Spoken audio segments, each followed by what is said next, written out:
You see them everywhere, don't you? Marble eyes gazing into eternity, chiseled jaws, an aura of impenetrable wisdom.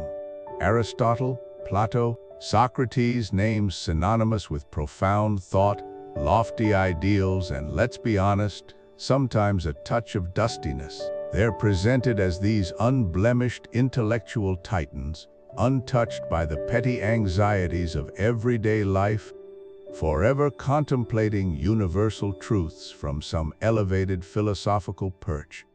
But what about your everyday life? The endless scroll, the decision fatigue, the nagging doubt about whether you're truly living your best existence? The pressure to always be on, to present a perfect version of yourself to the world while feeling a chaotic mess inside.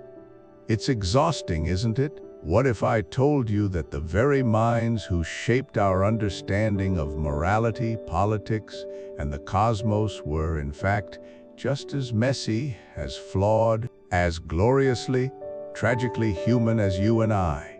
What if their lives were less about solemn pronouncements and more about scandalous affairs, public shaming, bizarre diets, and epic feuds? Forget the dry academic textbooks. Prepare to step back into ancient Athens, not through a lecture hall, but through its very own gossip column. We're talking about a book so utterly unique, so delightfully unacademic, it might just redefine how you think about philosophy forever. Imagine the ancient world had its own celebrity tabloids, its own reality TV, its own TMZ. That's essentially what we have in Diogenes Laertius's Lives and Opinions of Eminent Philosophers. This isn't just a collection of dense theories, it's a rollicking, unvarnished journey into the lives of the men and women who dared to think differently. We're going to uncover the outrageous antics, the surprisingly relatable struggles, the petty rivalries, and yes, the genuine, life-changing wisdom that flowed from their undeniably human experiences.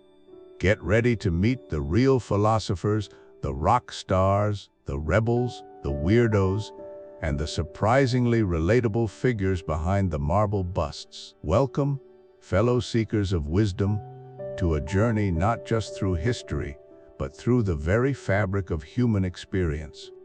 Today, we're delving into a book that, on the surface, might seem like a relic from a distant past, the lives and opinions of eminent philosophers by a fascinating and, frankly, a bit gossipy, ancient Greek writer named Diogenes Laertius.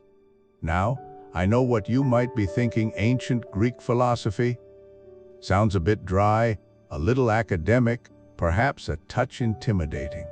And yes, the name Diogenes Laertius might not exactly roll off the tongue like your favorite podcast host. But I promise you, this isn't about memorizing complex doctrines or parsing dense philosophical treatises. Diogenes Laertius, bless his meticulous and often irreverent soul, had a different agenda. He wasn't writing a textbook. He was essentially compiling the world's first celebrity tell-all, a collection of biographies that focused less on abstract theories and more on the flesh and blood individuals behind them. He filled his pages with anecdotes, witty sayings, personal quirks, and yes, even some juicy scandals. He understood that to truly grasp a philosophy, you needed to understand the philosopher, their struggles, their triumphs, their eccentricities. He showed us that these were not detached, ethereal beings, but people who wrestled with the same questions, the same fears, and the same desires for meaning that we do today. He brought them down from their pedestals and put them squarely in the marketplace, in their homes, and even in their bathhouses. My own journey with this book began during a particularly turbulent period in my life. I was feeling overwhelmed, adrift, perhaps a bit shipwrecked myself by the relentless currents of modern existence. Work stress, personal challenges, The sheer noise of the digital age, it all felt like too much cargo to carry. And then I stumbled upon the story of Zeno of Citium, the founder of Stoicism. Before he became the great philosopher, Zeno was a wealthy merchant. One day his ship, laden with all his goods, sank, everything he owned gone, swallowed by the sea. Imagine that moment of utter devastation. For most, it would be the end, but for Zeno, it was a beginning. He reportedly emerged from that catastrophe, looked around, and declared, "Now that I have suffered shipwreck, I am on a good voyage." He walked away from the wreck, found solace in a bookseller's shop, heard the teachings of Socrates being read, and discovered philosophy. He literally lost everything, and in doing so, found his true calling, a path to an inner richness no external misfortune could take away. That story, hearing it at that specific moment, was more than just an interesting historical tidbit. It was a lifeline. It didn't magically solve my problems, but it radically shifted my perspective. It made me realize that sometimes losing what you think you need can open you up to what you truly need. It transformed a potential ending into a powerful redirection. And it solidified for me that these ancient lives are not just historical curiosities. They are reservoirs of practical wisdom, maps for navigating the often chaotic terrain of our own lives. And that, dear listener, is the core mission of this video series, to mine these ancient lives, these vibrant, flawed, and utterly human stories, for the practical tools they offer us. We're going to explore how these philosophers, through their choices, their struggles, and their insights, can help us find clarity, build resilience, cultivate inner peace, and ultimately live a more thoughtful and fulfilling life in our hyper-connected, often overwhelming modern world. We're going to extract the actionable wisdom from their everyday existence, not just their abstract ideas. So, what can you expect as we embark on this adventure together? We'll begin by setting the stage with Diogenes Laertius himself, understanding his unique lens. Then, we'll dive into the earliest thinkers, the Pre-Socratics, examining their groundbreaking attempts to understand the cosmos and what their quest for fundamental truths can teach us about curiosity and critical thinking. From there, we'll move into the giants Socrates, Plato, and Aristotle, exploring their revolutionary contributions not just to philosophy, but to ethics, politics, and the very concept of self-awareness. Finally, we'll spend significant time with the Hellenistic schools, the Stoics, Epicureans, and Cynics, whose philosophies were explicitly designed as pathways to a good life, offering profound insights into dealing with adversity, finding happiness, and living authentically. Each segment will focus on key figures, their compelling life stories, and the specific lessons we can draw from them for our own contemporary challenges. It's going to be a journey of discovery, introspection, and hopefully, profound personal growth. Let's begin. Welcome to Chapter 1, The Original Influencers Questioning Everything. Imagine a world where every natural phenomenon, from a thunderclap to a rising sun, was attributed to the whims of gods and goddesses. A world where myth provided all the answers, leaving little room for inquiry. Then, something extraordinary happened. A radical shift began, not with armies or empires, but with minds. Diogenes Laertius, in his monumental work, introduces us to the very first wave of thinkers who dared to break from this mythical tapestry and seek explanations in the fabric of the world itself. These are the Pre-Socratics, and they were, in essence, the world's original thought leaders. Our journey begins with Thales of Miletus, often hailed as the very first philosopher. Thales represents a pivotal moment in human history. He wasn't just observing the world, he was trying to understand its underlying principles. Instead of attributing floods to Poseidon's anger or harvests to Demeter's favor, Thales proposed that water was the fundamental substance of everything. While his specific conclusion might seem simplistic to us today, the sheer audacity of his method observation and reasoned deduction, rather than divine decree, was revolutionary. He essentially asked, "What is the world really made of?" This was the dawn of scientific inquiry. There's a charming, almost iconic story about Thales that Diogenes Laertius recounts, a tale that perfectly encapsulates the archetype of the brilliant but sometimes oblivious thinker. Thales, engrossed in his study of the stars, was walking along, gazing upwards, when he tumbled headfirst into a well. A quick-witted Thracian maidservant is said to have remarked, "How can you expect to know what is going on in the heavens when you cannot even see what is at your feet?" It's a humorous anecdote, yes, but it beautifully illustrates the single-minded dedication of these early philosophers. They were so consumed by the big questions that the practicalities of everyday life sometimes escaped them. This image of the stargazer falling into a well has become a lasting metaphor for the intellectual pursuit, often profound, sometimes clumsy, but always reaching beyond the immediate. Moving on, we encounter Heraclitus, often called the obscure for his enigmatic pronouncements. Heraclitus championed the idea of constant change, of flux. His most famous declaration, often paraphrased, is that you cannot step into the same river twice. Think about that for a moment. The water flowing past you is continually new. The river itself, while seemingly constant, is an ever-shifting entity. This isn't just a poetic observation about nature, it's a profound philosophical statement about reality.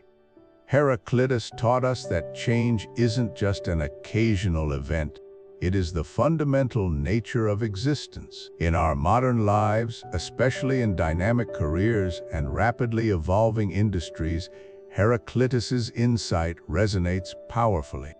How often do we cling to old methods, old assumptions, or even old versions of ourselves, only to find ourselves left behind? His philosophy isn't just about accepting change, it's about embracing it as the only constant. It's a powerful metaphor for adapting, evolving, and continually reinventing ourselves in a world that never stands still. The river is always flowing, and so too must our approach to life and work. It's a call to fluidity, to learning to surf the waves of change rather than being crushed by them. Then there's Pythagoras, a figure shrouded in mystery and legend, whose influence extended far beyond mathematics. Diogenes Laertius paints a vivid picture of Pythagoras and the unique community he fostered. Pythagoras taught that all is number, believing that the universe could be understood through numerical relationships and harmony. But his school was much more than an academic institution. It bordered on a spiritual commune, often described as a cult. His followers adhered to strict rules, vegetarianism, communal living, and even peculiar dietary restrictions like abstaining from beans, believing them to contain the souls of the dead. They practiced silent contemplation for years and held their master's teachings in such reverence that any discovery made by a member was attributed directly to Pythagoras himself. This offers a fascinating glimpse into the early days of philosophical inquiry, the formation of intense, sometimes strange, communities around revolutionary ideas. These were not just classrooms, they were entire ways of life, driven by a shared quest for truth and meaning. It shows us that the pursuit of knowledge has always attracted individuals willing to dedicate their entire existence to it, forming bonds and rituals that could appear eccentric from an outside perspective, yet profoundly meaningful to those within. The blend of rigorous intellect, spiritual discipline, and communal living makes Pythagoras' school a compelling example of how foundational ideas can inspire not just individual thought, but collective transformation. What unites these disparate figures? Thales seeking the world's basic element, Heraclitus embracing ceaseless change, and Pythagoras finding cosmic order in numbers is their shared departure from mythological explanations. They were, each in their own way, asking foundational questions about the nature of reality. What is it made of? How does it behave? What are its underlying rules? These questions, born thousands of years ago in ancient Greece, are precisely the questions that drive modern science. From particle physics, seeking the fundamental constituents of matter, to cosmology, exploring the dynamics of the universe, the spirit of inquiry sparked by the Pre-Socratics continues to illuminate our understanding of the cosmos. They taught us the power of observation, the necessity of reason, and the courage to question established narratives. They were the original influencers, not through social media, but through pure intellectual audacity.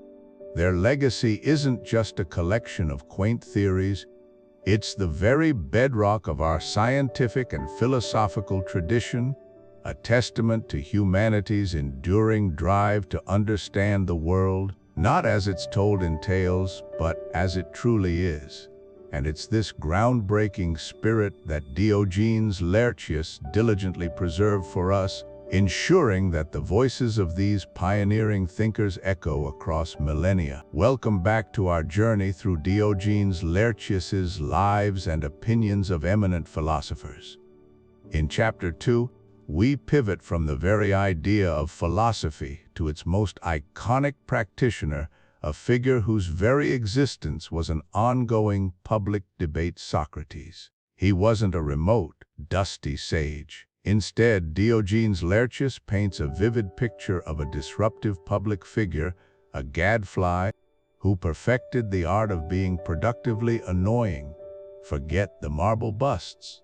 Imagine instead a man of distinctly average, even unattractive physical appearance. Broad-nosed, thick-lipped, with bulging eyes, hardly the Adonis of Athenian ideals. He walked barefoot, often in threadbare cloaks, amidst the bustling agora, the public square. This wasn't an oversight, it was a statement. Socrates didn't merely observe life, he plunged headfirst into it, and he brought his sharp, relentless intellect with him. He engaged everyone, the powerful general boasting of his victories, the skilled craftsman proud of his latest creation, the eloquent sophist dazzling crowds with rhetoric, the eager young student, even the common street vendor. No one was safe from his piercing inquiries. "What is courage, General?" he might ask. "Do you truly understand justice, legislator? And you, artisan, can you define beauty, since you claim to create it?" This relentless questioning, this polite yet persistent barrage, is what we now call the Socratic method.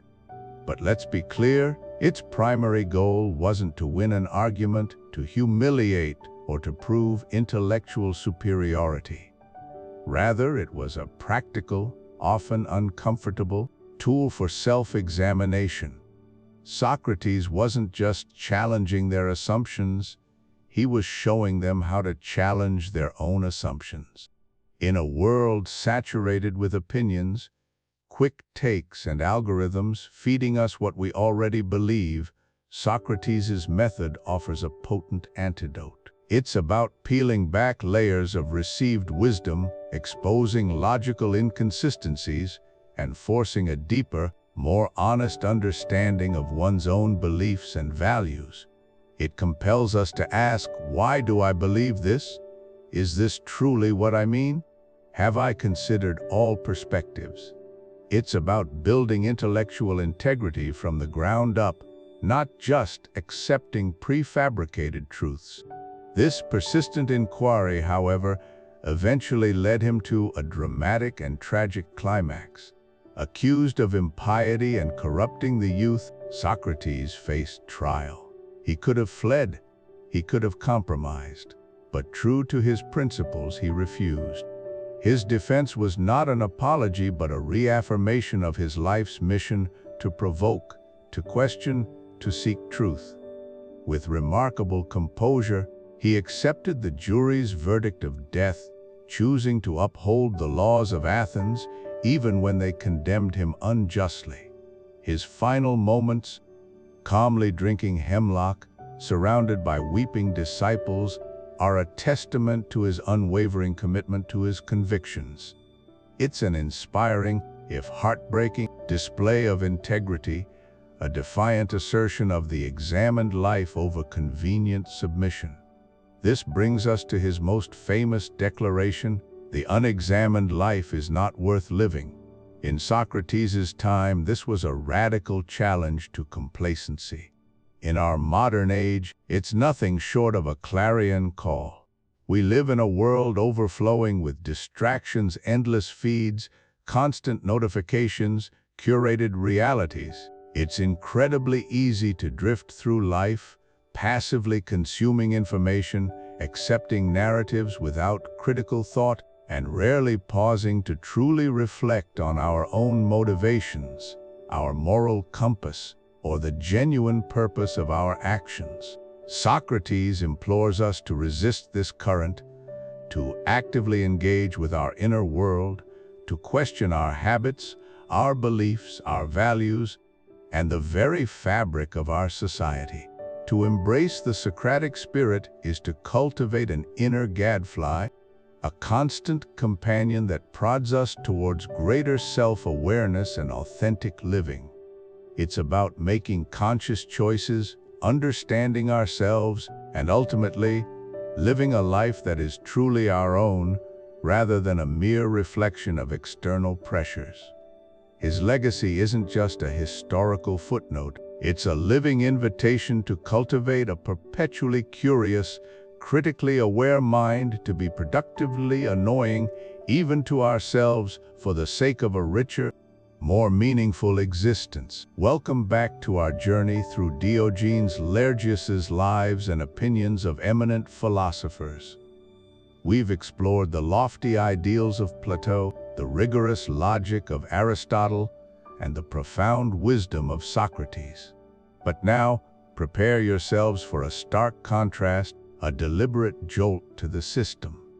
Today, we step into the world of the Cynics, the original minimalists, the radical truth-tellers, and the unapologetic rebels against convention. Chapter 3: The Cynics' Radical Honesty and Minimalism. Imagine a world where social status, wealth, and reputation meant absolutely nothing, where the pursuit of comfort and luxury was seen as a distraction, even a sickness. This was the world of the Cynics, a philosophical school born from the teachings of Antisthenes, a pupil of Socrates. Their most famous or infamous exponent was Diogenes of Sinope, a man who, quite literally, lived in a barrel or a large clay jar, utterly unconcerned with the niceties of society.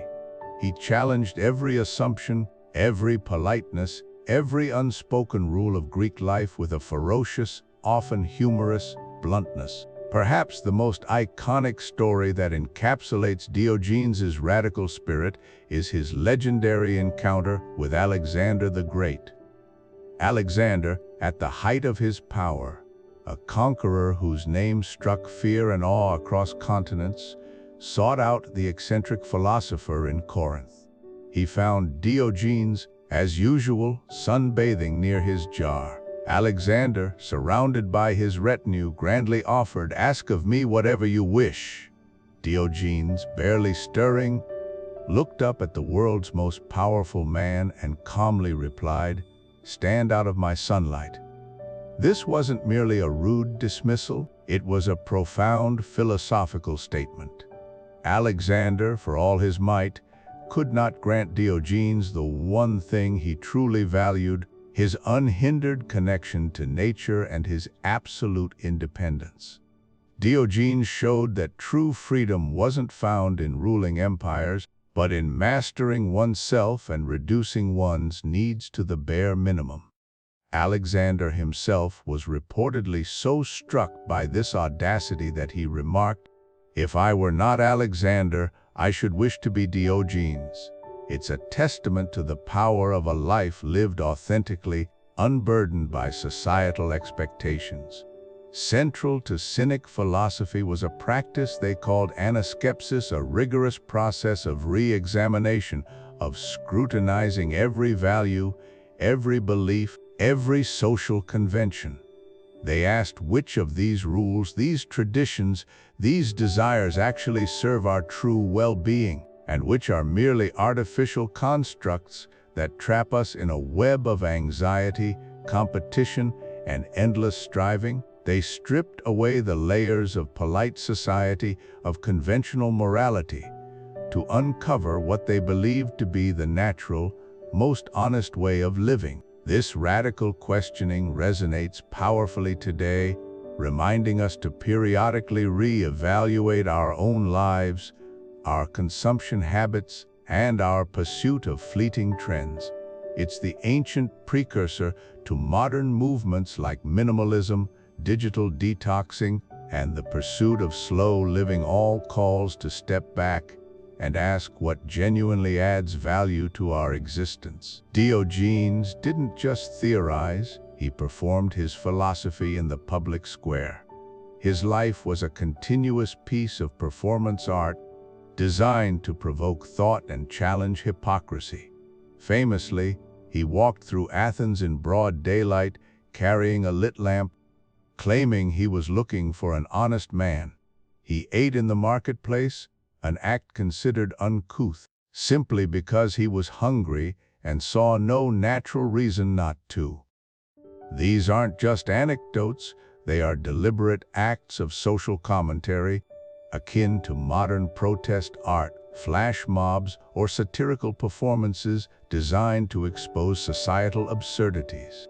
He used his body and his actions to force people to confront their own unexamined assumptions about propriety, wealth, and status. In a world saturated with carefully curated images and performative authenticity, Diogenes' raw, unvarnished existence was a stark, confronting mirror. The ultimate aim of the Cynics was autarkeia, self-sufficiency and freedom from external needs. By embracing poverty and simplicity, by reducing their material desires to an absolute minimum, they believed they could achieve a profound sense of liberation. Imagine the freedom from the constant worry of acquiring more, of protecting what you have, of conforming to the latest trends. For the Cynics, true wealth wasn't measured in possessions, but in the absence of needs, in living in accordance with nature. This meant rejecting the artificial complexities of human society, its laws, its institutions, its luxuries, and embracing a simpler, more primal existence. This doesn't mean retreating to a cave, but rather finding contentment in less, freeing up mental and emotional energy for what truly matters: virtue, truth, and genuine connection. It's a philosophy that powerfully speaks to the modern anti-consumerism movement, to the growing interest in sustainable living, and to the pursuit of an intentional life free from the endless demands of the marketplace. The Cynics, especially Diogenes, weren't just philosophers, they were living manifestos. They dared to ask fundamental questions about what it means to live a good life, unconstrained by convention. They invite us to reconsider our own values, to strip away the superfluous, and to embrace a radical honesty, not just with others, but with ourselves.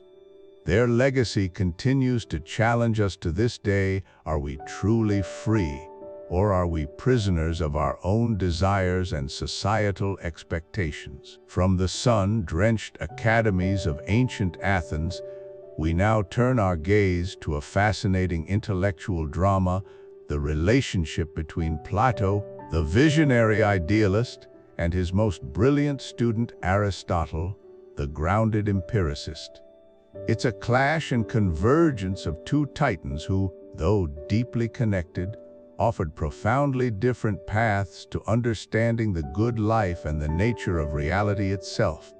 Plato, as we've seen, often pointed to a transcendent realm of perfect forms, suggesting that our everyday reality is merely a shadow of something greater. His most famous illustration of this idea is the allegory of the cave. Imagine a group of prisoners chained from birth in a cave, facing a blank wall. Behind them, a fire burns, and between the fire and the prisoners, puppeteers hold up objects, casting shadows onto the wall. These shadows are the only reality the prisoners have ever known. They name the shadows, discuss them, and base their entire understanding of the world upon these fleeting images. Then, imagine one prisoner is freed, forced to turn around, see the fire, the objects, and eventually is dragged out into the blinding sunlight of the outside world. This journey represents the philosopher's ascent to true knowledge. Initially, the light is painful, the real objects confusing, but eventually the freed prisoner understands the true nature of things. If they were to return to the cave, their eyes unaccustomed to the dark, they would struggle to see the shadows, and their fellow prisoners would mock them, believing the outside world had damaged their sight and sanity. This ancient parable resonates powerfully today. Think of social media echo chambers, where algorithms feed us content that reinforces our existing beliefs, creating a curated world of shadows that feels like objective truth. Or consider partisan news outlets, each presenting a sliver of reality, leading viewers to believe their specific narrative is the whole story, dismissing any alternative as delusion. Plato's cave forces us to ask, what shadows are we mistaking for reality? What truths are we unwilling to confront because they lie beyond our comfortable, familiar cave? The allegory isn't just a philosophical thought experiment, it's a timeless warning about the dangers of intellectual complacency and the courage required to seek genuine understanding, even when it means challenging everything we think we know. While Plato peered beyond the stars for ultimate truth, his student, Aristotle, firmly planted his feet on earth. For Aristotle, the answers weren't found in a transcendent realm of forms, but in the tangible world around us, observed, categorized, and understood. He was perhaps the world's first true scientist, a meticulous biologist and zoologist who didn't just theorize, but collected facts, dissected animals, and systematically categorized everything from plants to political systems. He believed happiness, or eudaimonia, a state of human flourishing, wasn't something to be achieved in an afterlife or through contemplation of perfect ideals, but rather was found right here in living a virtuous life within the real world. One of Aristotle's most enduring and practical contributions is the concept of the golden mean. This isn't some abstract ideal, but a pragmatic life hack for navigating the complexities of existence. Aristotle argued that virtue lies in finding the middle ground between two extremes, an excess and a deficiency. Take courage, for example. On one end, you have cowardice, a deficiency of courage. On the other, you have recklessness, an excess. True courage, the virtue, lies in the balanced middle. Similarly, generosity, isn't stinginess too little or extravagance too much, but giving the right amount to the right person at the right time. The golden mean encourages us to seek balance in everything, from our diet and exercise to our work ethic and our emotional responses. It's a call to moderation, not as a dull compromise, but as the path to genuine excellence and well-being. Aristotle also offered profound insights into human relationships, particularly the nature of friendship, which he considered essential for a good life. He identified three distinct types of friendship. First, there are friendships of utility. These are based on mutual benefit. You're friends because you find each other useful, perhaps as colleagues or business partners. They're necessary but often superficial and dissolve when the utility ceases. Second, we have friendships of pleasure. These are based on shared enjoyment, like friends you go to parties with or share a hobby with. They're fun but can be fleeting, ending when the shared pleasure fades. Finally, and most importantly, Aristotle described friendships of the good. These are the deepest, most enduring bonds based on mutual admiration for each other's virtue and character. In these friendships, you genuinely wish the best for the other person for their own sake, not for what they can do for you or the fun you have together. These are the rare, true friendships that help us grow, challenge us to be better, and are indispensable for human flourishing. So, where Plato ascended to the heavens, urging us to question our perceived reality and seek higher truths beyond the shadows, Aristotle delved into the earthly, demonstrating how to live a flourishing life right here, right now, through observation, balance, and meaningful relationships. Both, however, laid cornerstones for Western thought, offering us not just intellectual frameworks, but practical wisdom for navigating the complexities of human existence. Welcome to Chapter 5. The Epicureans, the true meaning of pleasure. For many, the very word Epicurean conjures images of lavish feasts, excessive indulgence, and a life devoted solely to fleeting sensual delights. But this popular misconception couldn't be further from the profound, gentle philosophy that Epicurus himself advocated. Diogenes Laertius, in his Lives and Opinions of Eminent Philosophers, helps us peel back the layers of misunderstanding to reveal a philosophy deeply focused on achieving a state of profound tranquility or ataraxia through simple, sustainable joys. Epicurus established his school in Athens, not in a grand academy like Plato's, but in a modest plot of land he called the garden. This wasn't merely a physical location, it was a revolutionary social experiment, an intentional community that served as a model for a life well lived. Here, friends, women, and even slaves lived, studied, and conversed on equal footing, a stark contrast to the hierarchical societies of the time. The garden was a haven, a sanctuary from the political strife and social pressures of Athenian life, where the pursuit of wisdom and the cultivation of genuine friendship were paramount. It was a place where simple meals, shared laughter, and quiet contemplation were valued above all else, fostering an environment where one could truly discover what makes life fulfilling. Epicurus's recipe for happiness or ataraxia was surprisingly straightforward, built upon three essential ingredients. First, and perhaps most crucially, was friends. For Epicurus, friendship wasn't just a pleasant diversion, it was the very bedrock of a tranquil life. True friends offer mutual support, intellectual companionship, and a sense of belonging that guards against loneliness and fear.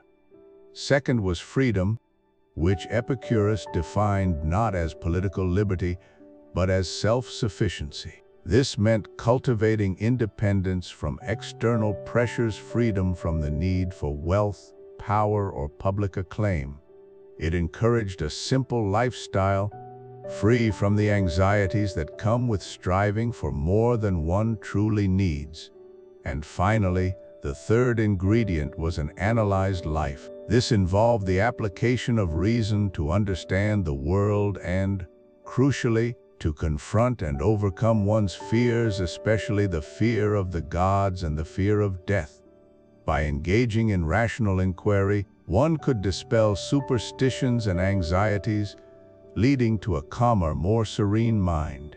This brings us to Epicurus's surprising definition of pleasure. If you expected hedonistic indulgence, prepare to be re-educated. For Epicurus, the greatest pleasure isn't intense gratification. It's the absence of pain in the body and disturbance in the mind. He argued that once the pain of hunger is removed by eating a simple meal, for instance, adding more food, even luxurious fare, doesn't increase pleasure, it only risks discomfort or indigestion. True, lasting pleasure is found in a state of contentment, a quiet joy that comes from having one's basic needs met and one's mind free from anxiety. This perspective completely reframes our understanding of pleasure, shifting it from a fleeting, often unsustainable pursuit of sensation to a stable, achievable state of well-being. It highlights the profound joy found in simplicity, in good health, and in a peaceful mind. One of the most powerful and enduring contributions of Epicurus's philosophy is his advice on overcoming the fear of death. For many, the inevitability of death is a source of immense anxiety, but Epicurus offered a profound reassurance. He famously stated, "When we exist, death is not, and when death exists, we are not." This isn't a clever riddle, but a logical argument. Our existence is characterized by sensation, by experience. Death, however, is the complete absence of sensation and consciousness. Therefore, the state of being dead is something we can never consciously experience. There is no afterlife of suffering or punishment to fear, because there is no us to experience it. By understanding this, Epicurus aimed to free humanity from one of its most fundamental and pervasive fears, allowing us to live our present lives more fully and without apprehension. So, the next time you hear the term Epicurean, remember not the myth of excess, but the gentle wisdom of a philosopher who taught that true happiness is found not in wild pursuits, but in the tranquility of a simple life, cherished friendships, self-sufficiency, and a mind liberated by reason. It's a philosophy for finding profound peace in the everyday, a timeless pursuit of ataraxia that remains profoundly relevant in our complex modern world. Welcome to Chapter 6, where we delve into the world of the Stoics, architects of an unshakable mind. If you've ever felt buffeted by life's storms, struggled with anxiety about the future, or wrestled with past regrets, then the Stoics offer not just a philosophy, but a practical training system for resilience, emotional management, and profound inner peace. They weren't about suppressing emotions, as is often misunderstood, but about understanding them, managing them, and ensuring they don't dictate our lives. At the very heart of Stoic practice lies a deceptively simple yet profoundly powerful concept, the dichotomy of control. This isn't just an idea, it's a foundational tool. The Stoics teach us to clearly distinguish between what is truly up to us, our judgments, our desires, our actions, our responses, and what is emphatically not up to us, external events, other people's opinions, our health, the weather, even our own past. Their radical insight is this: true tranquility stems from pouring all our energy and focus into the former and calmly accepting the latter. Worrying about what we cannot control is, in their view, a profound waste of precious mental and emotional energy, a self-imposed prison. Consider the origin story of Zeno of Citium, the very founder of Stoicism. Zeno wasn't born into philosophy. He stumbled into it through catastrophe. He was a wealthy merchant, prosperous and comfortable, when fate intervened. A violent shipwreck off the coast of Piraeus claimed his entire fortune. Everything he had built, everything he possessed, was swallowed by the sea. Imagine the despair, the rage, the sense of utter loss. But instead of succumbing, Zeno found himself in Athens, drawn to a bookseller's stall, where he began reading about Socrates. That moment of devastating loss became his defining moment of discovery. He himself would later famously declare, "A prosperous voyage it was when I was wrecked, and it made me a philosopher." Zeno's journey exemplifies the Stoic ideal, turning adversity into opportunity, transforming what seems like a setback into the very impetus for growth and wisdom. By focusing on his response rather than the event itself. He couldn't control the shipwreck, but he could control his reaction and his subsequent path.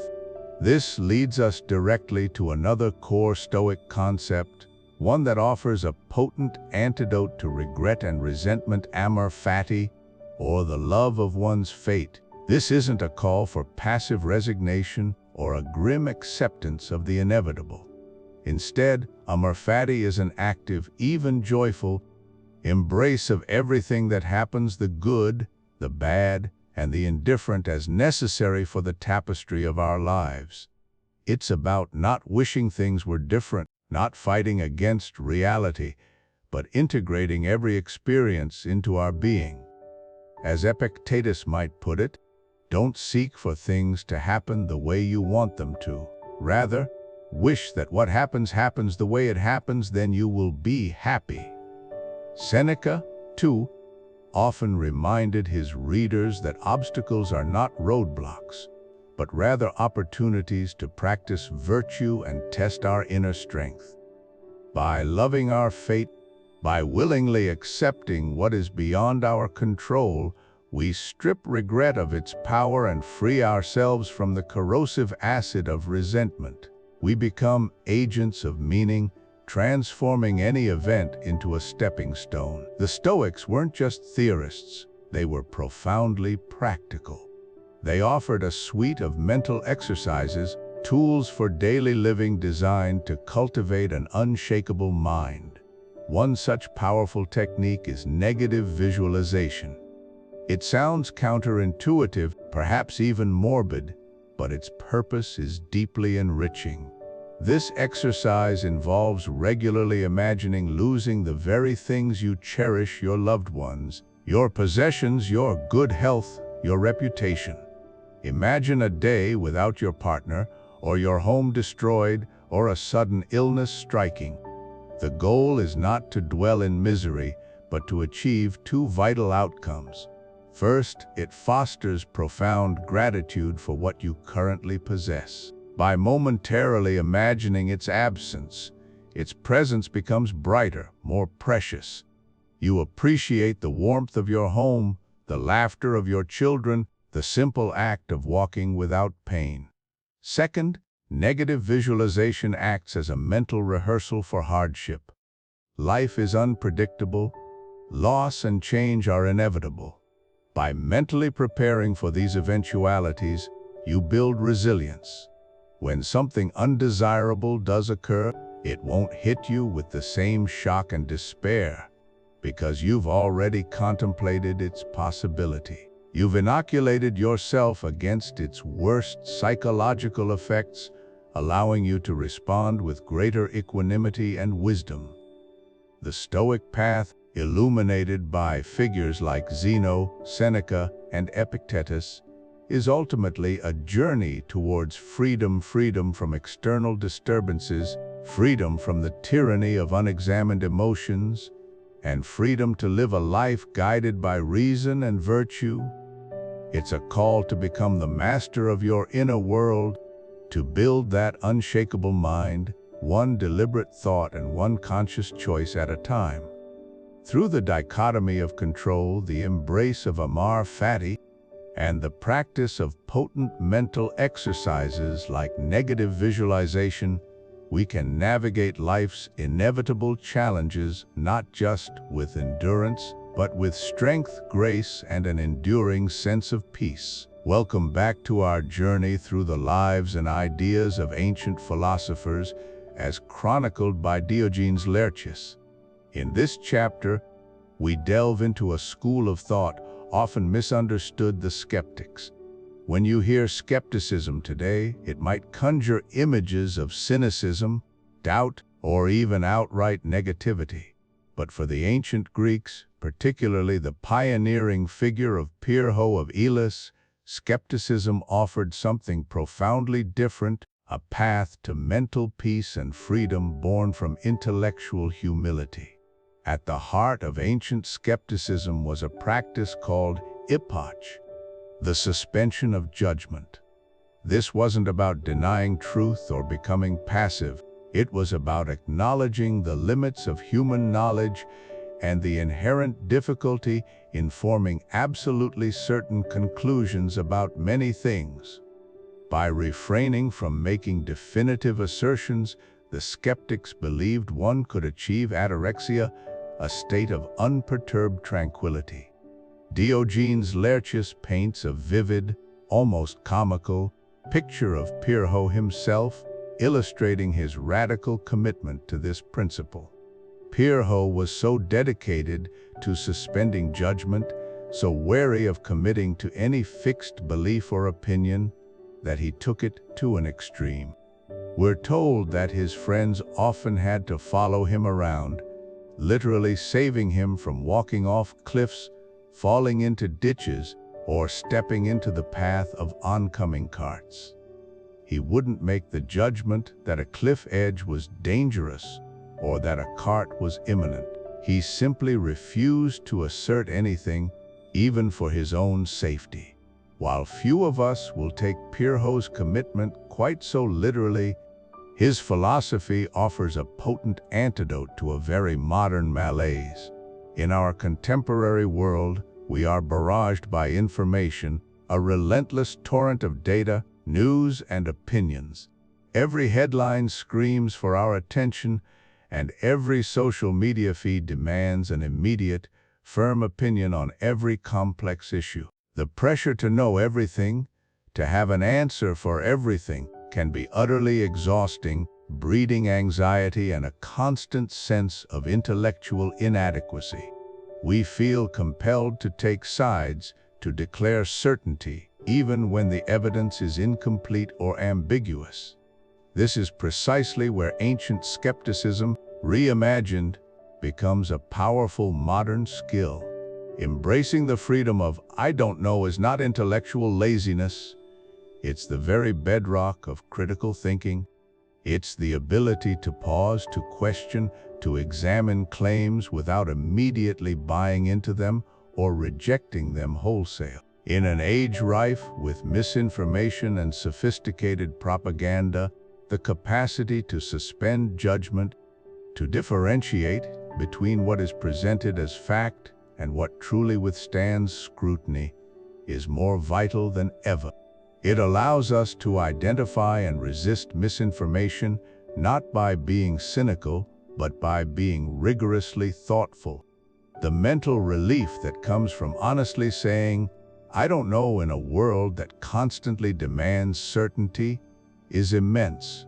Imagine shedding the burden of having to be right all the time, of having to defend every viewpoint, of feeling pressured to opine on subjects beyond your genuine expertise. When you free yourself from the perceived obligation to form an opinion on every complex issue, when you acknowledge the limits of your own knowledge and the inherent uncertainty of many things, a profound peace descends. The anxiety dissipates. So, for Pyrrho and the ancient skeptics, this philosophy wasn't about tearing down, It was about building up inner peace. It was about cultivating intellectual humility, fostering genuine curiosity that isn't stifled by premature certainty, and ultimately finding liberation in the honest, powerful admission, "I don't know." It's the freedom to keep learning, to keep questioning, and to experience a deep mental quietude in a noisy, opinionated world. This ancient wisdom reminds us that sometimes the most profound insight comes from acknowledging the boundaries of our own understanding. We've journeyed through the lives and philosophies that shaped the ancient world. Now, it's time to bring that wisdom from the dusty pages of history into the vibrant tapestry of your everyday existence. Welcome to your 7-day Philosopher's Action Plan, a practical, week-long challenge designed to empower you to actively apply these timeless principles and transform the way you think, feel, and interact with the world around you. Day 1, embrace your inner Socratic. Before you accept a common belief, a piece of news, or even a personal assumption, pause. Then ask yourself, and if possible, others, why?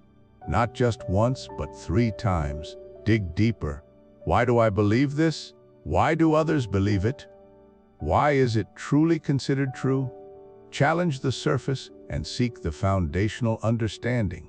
This simple act can reveal hidden assumptions and strengthen your critical thinking muscle. Day 2, master your Stoic serenity. Identify one worry that's been nagging at you. Take a moment to write it down. Then, create 2 distinct lists. First, everything you can control about this worry. Second, everything you absolutely cannot. For the rest of the day, commit to focusing exclusively on the items in your first list. Let go of the second, knowing that its fate lies beyond your sphere of influence. Experience the liberation that comes from directing your energy only where it makes a difference. Day 3, cultivate Epicurean joy. This day is dedicated to the simple, profound pleasures of life. Schedule a solid 30 minutes to enjoy a simple pleasure with a friend. This could be a cup of tea, a walk in the park, or just sitting and talking. The crucial rule: no phones allowed.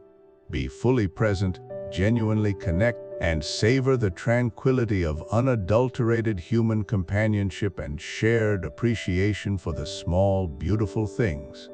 Day 4, unleash your inner cynic. Today, we challenge convention. Consciously break a harmless social norm.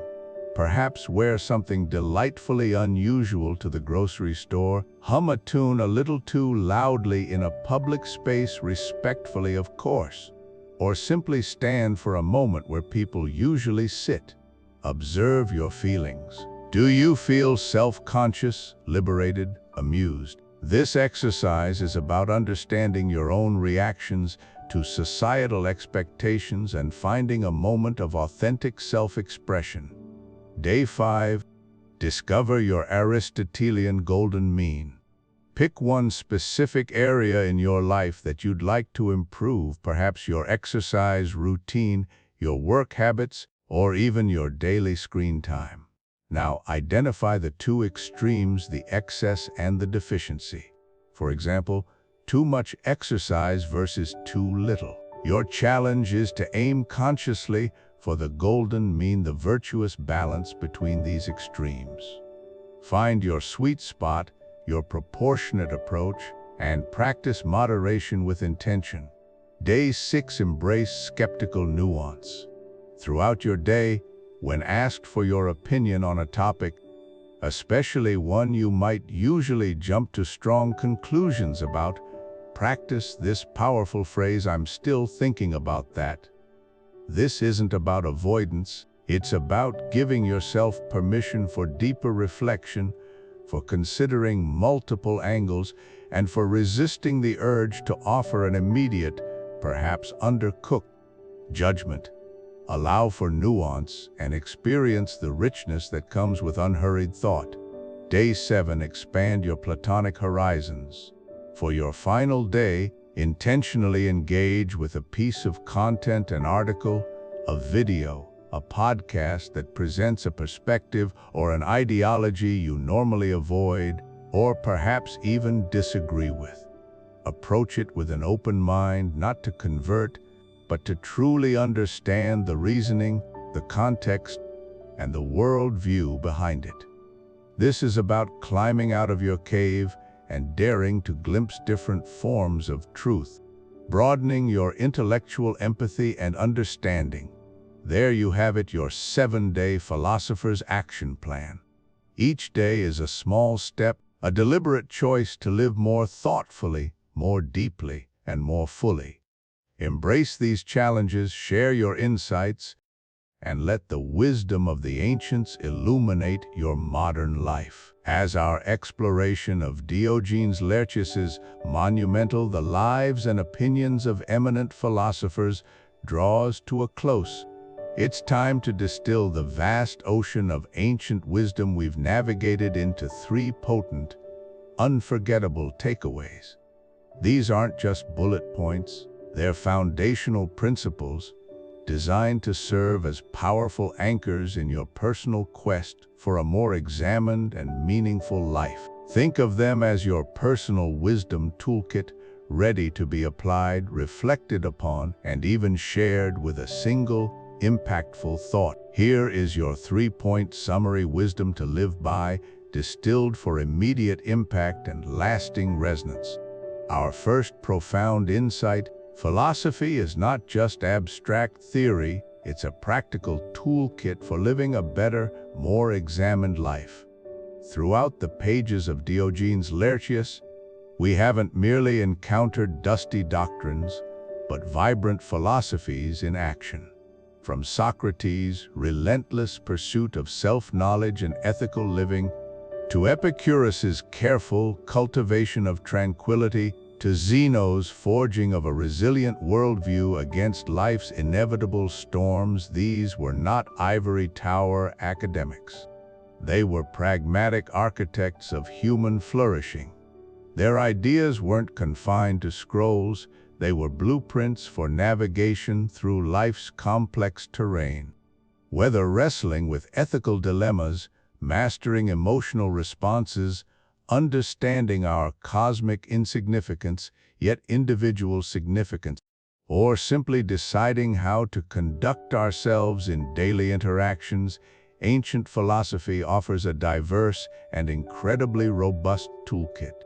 It compels us to actively engage with existence, to become conscious participants in our own stories rather than passive observers.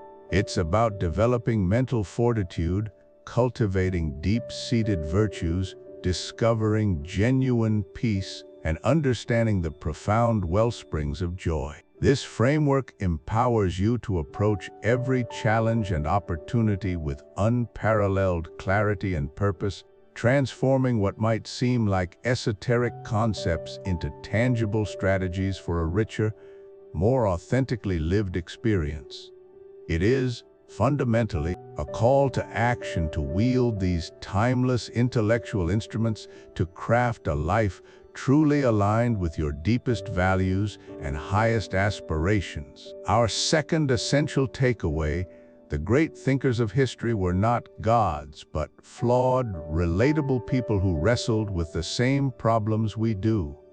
This, perhaps, is one of the most liberating and humanizing revelations from Diogenes Laertius's meticulous chronicles. We witness Pythagoras's captivating eccentricities, Plato's ambitious forays into politics, Aristotle's methodical genius intertwined with everyday observations, and even the provocative, often scandalous, nonconformity of Diogenes the Cynic himself. These were individuals who loved fiercely, experienced profound loss, stumbled through myriad mistakes, engaged in heated arguments, faced social ostracism, ridicule, and in some tragic instances, even persecution. They grappled with the raw spectrum of human experience: grief, desire, paralyzing fear, and the nagging uncertainty of existence, the very same universal struggles that define and challenge our own lives today. Understanding their very human journeys, their struggles, their moments of doubt, their eventual triumphs, and their undeniable imperfections, makes their wisdom infinitely more accessible, more resonant. It powerfully demystifies philosophy, illustrating that profound insight isn't some divine gift bestowed upon a superhuman elite, but rather the hard-won product of dedicated, often messy, and quintessentially human effort.